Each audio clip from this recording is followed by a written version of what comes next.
Et si nous étions à l'aube de comprendre ce qu'est véritablement le réel? Depuis plus d'un siècle, la physique quantique fascine.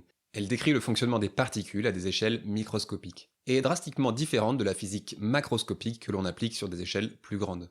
Nous avons beaucoup progressé dans la compréhension de cette physique, et sommes maintenant capables de décrire avec précision le fonctionnement des particules à des échelles microscopiques. Mais là où c'est beaucoup plus flou, c'est au niveau de l'interprétation des résultats que nous observons. Nous observons des résultats mais sommes bien en peine de comprendre leurs implications.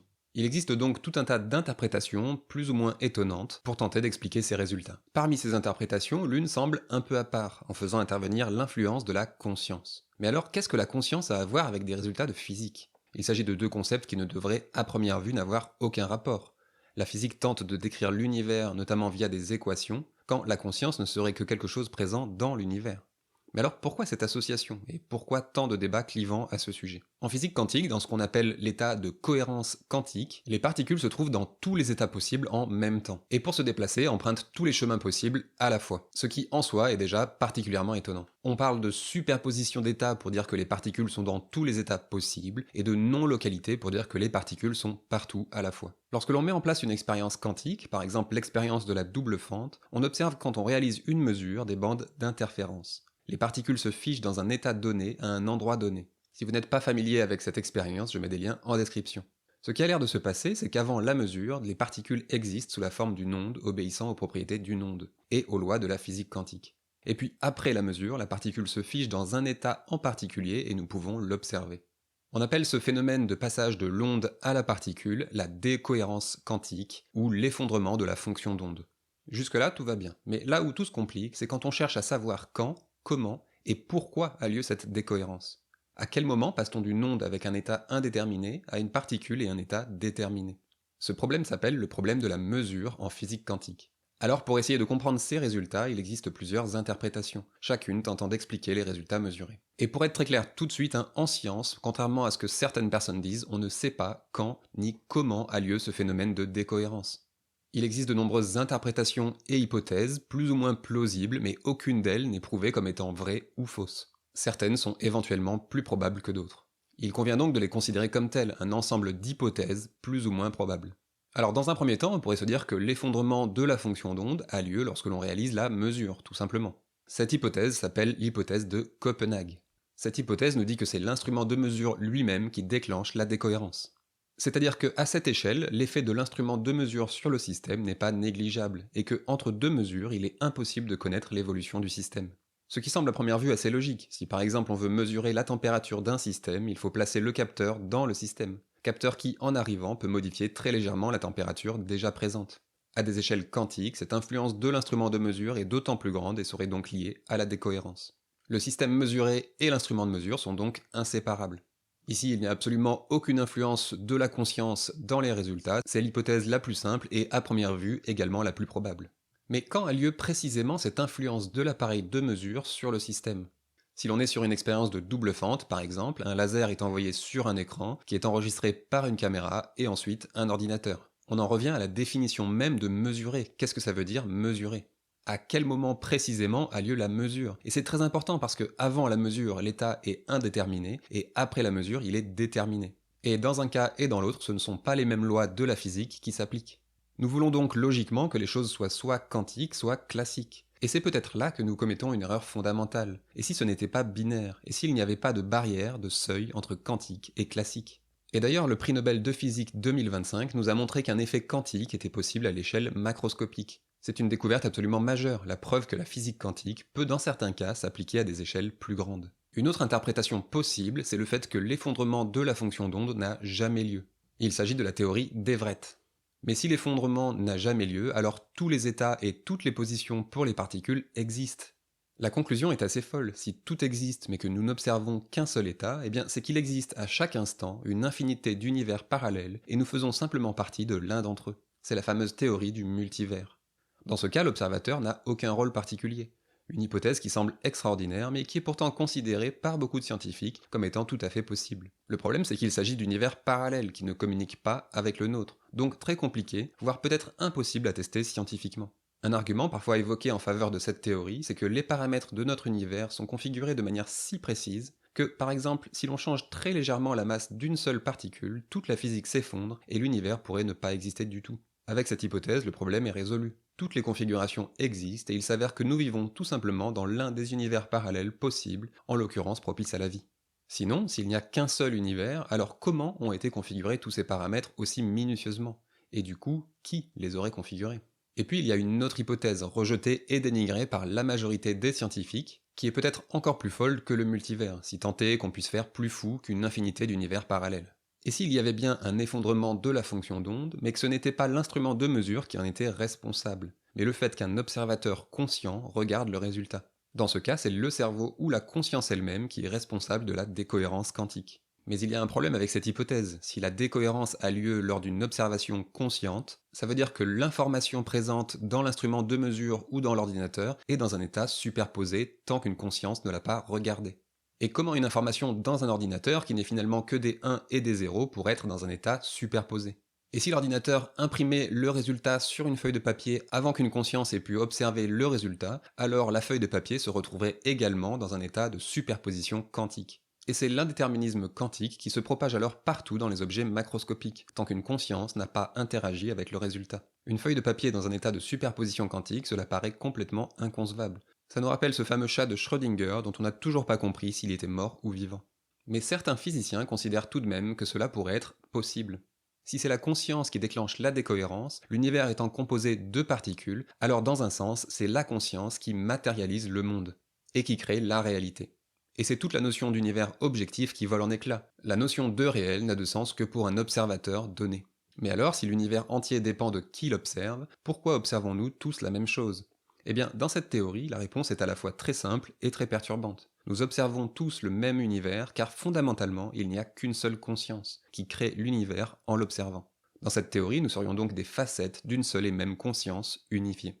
Cette théorie a connu un certain attrait dans le passé et est souvent connue sous le nom de théorie de Wigner et von Neumann. Wigner lui-même qui par la suite a rejeté cette interprétation. À première vue en science, rien ne vient faire pencher la balance en faveur de cette théorie de la conscience. Mais c'est peut-être pas étonnant car notre science est essentiellement une science de la matière. En science, on ne sait pas ce qu'est la conscience, donc même s'il y avait un rapport quelque part, ce n'est pas sûr que l'on s'en rendrait compte. Et si l'on faisait dans l'autre sens, explorer la conscience pour voir si l'on ne trouve pas des liens avec la physique? Alors ok, dans ce sens, on ne peut plus appliquer la méthode scientifique, mais ça n'empêche pas de faire la démarche. Alors ce que je vous propose pour la suite de la vidéo, que cette hypothèse vous semble possible ou complètement délirante, peu importe, c'est de considérer qu'elle pourrait être vraie, que c'est bien cette conscience qui est responsable du phénomène de décohérence et que cette conscience pourrait être globale et unifiée. Alors ici, il ne s'agit pas d'arguments scientifiques ni de preuves, et d'ailleurs l'objectif n'est pas du tout de prouver quoi que ce soit, mais simplement faire un listing de similarités, de corrélations et de coïncidences qui pourraient nous faire penser qu'il y a quelque chose qui nous échappe, et nous donner envie d'en savoir plus. Alors pour les premiers éléments, nous en avons déjà parlé dans cette vidéo. Pour résumer, nous avons vu que l'espace et le temps étaient complètement relatifs et différents pour chaque observateur. Ce qui semble tout à fait cohérent avec notre hypothèse. Si chaque observateur a sa propre réalité, alors il a nécessairement son propre instant présent. Comme nous l'avons vu également, l'espace et le temps sont complètement malléables, pixelisés, et la matière présente dans des quantités ridiculement petites n'en est peut-être même pas. Notre univers est majoritairement, voire peut-être totalement immatériel, mais malgré cette connaissance, nous continuons à essayer de le comprendre avec une approche matérialiste. Malgré les progrès majeurs de la science à ce niveau, nous n'avons paradoxalement jamais été aussi matérialistes qu'aujourd'hui.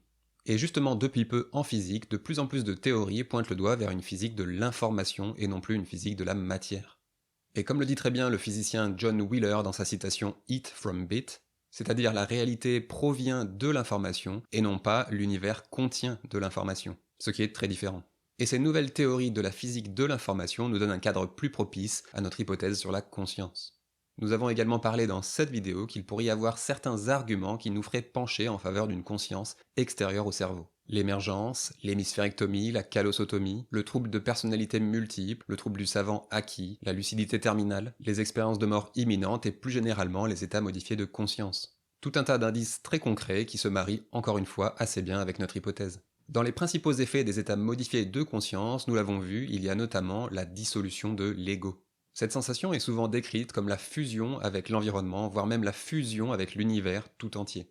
Cette sensation de se sentir paradoxalement soi-même est connectée à tout. Tout comme la sortie de corps, cette sensation nous fait penser à l'état de cohérence quantique, où tout est possible et tout est relié. Si les expériences en état modifié de conscience ne sont parfois pas prises au sérieux, il s'agit d'expériences si puissantes et significatives qu'elles bouleversent souvent la vie des gens qui les vivent. On peut par exemple citer cette étude américaine menée par le chercheur Griffiths, qui a demandé aux participations après une prise de psilocybine, donc induisant un état modifié de conscience, de classer l'expérience qu'ils venaient de vivre.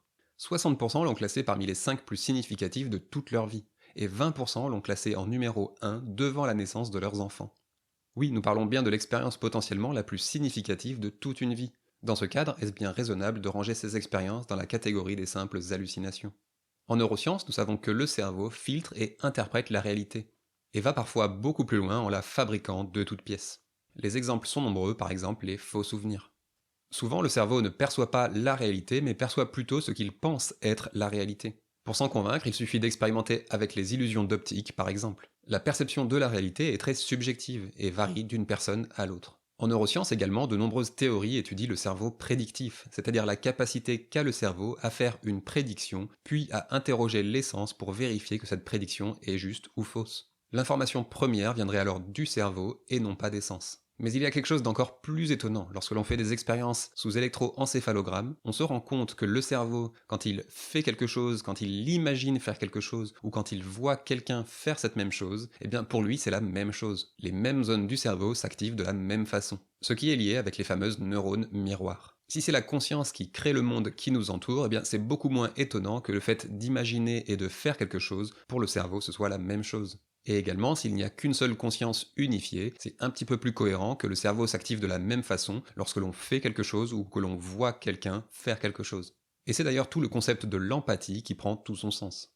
Notre cerveau est vraiment très à l'aise pour manipuler la réalité en fonction de ce que nous pensons.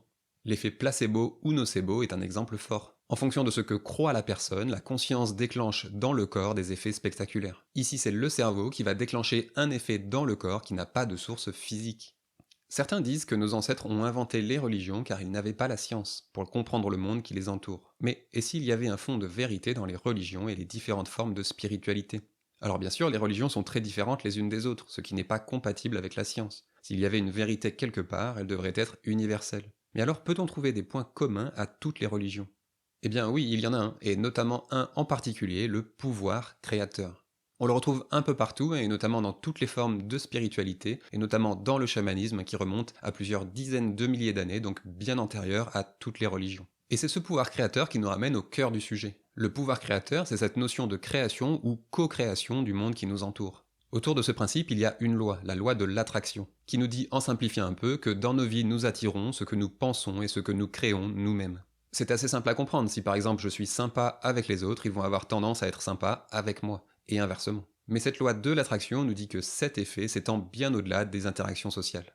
Mais surtout, ce concept a des applications très concrètes et expérimentables. Un exemple fort, c'est la création consciente dans un rêve lucide. Quelque chose d'assez difficile à réaliser, mais absolument incroyable lorsque l'on arrive à matérialiser un monde onirique, entier, ultra réaliste par la simple pensée. Dans notre hypothèse, encore une fois, cette capacité incroyable de la conscience que sont les rêves lucides prennent tout leur sens, correspondant simplement à la fonctionnalité première de la conscience, la création. Plus généralement, dans les états modifiés de conscience, cette notion de conscience créatrice intervient un peu partout, notamment par le biais des visions.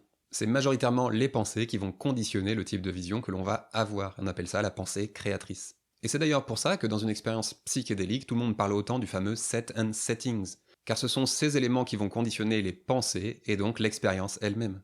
Et il semblerait que la conscience ne peut pas s'empêcher de créer, déclenchant des visions dès lors qu'elle est en privation sensorielle. D'où le fait que la privation sensorielle soit justement un déclencheur d'état modifié de conscience.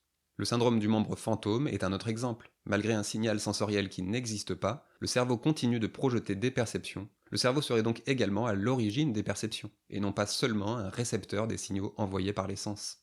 Dans un rêve lucide, tout existe, tout est possible, comme pour les particules dans l'indéterminisme quantique, et l'on peut matérialiser par la pensée, par la décohérence quantique donc, l'une de ces réalités possibles, comme les particules qui se figent dans un état donné. Alors peut-être que ce pouvoir créateur n'a absolument rien à voir avec la décohérence quantique, mais il y a quand même une corrélation assez étonnante entre ces deux notions. Si l'on accepte cette idée que la conscience pourrait être fondamentale, alors c'est également tout un tas d'anomalies, de phénomènes inexplicables que nous rangeons habituellement au fond de l'armoire qui trouvent un cadre beaucoup plus cohérent. Les capacités médiumniques, les perceptions extrasensorielles, les synchronicités, les rêves prémonitoires, les précognitions, les souvenirs de vie antérieure. les synchronisations improbables, les guérisons de maladies incurables, etc., etc. La liste est particulièrement longue. Alors bien sûr, on peut ne pas croire à toutes ces choses, hein, et d'ailleurs moi-même je suis pas toujours convaincu. Mais on peut quand même trouver des milliers et des milliers de témoignages partout à travers le monde qui vont toujours dans le même sens.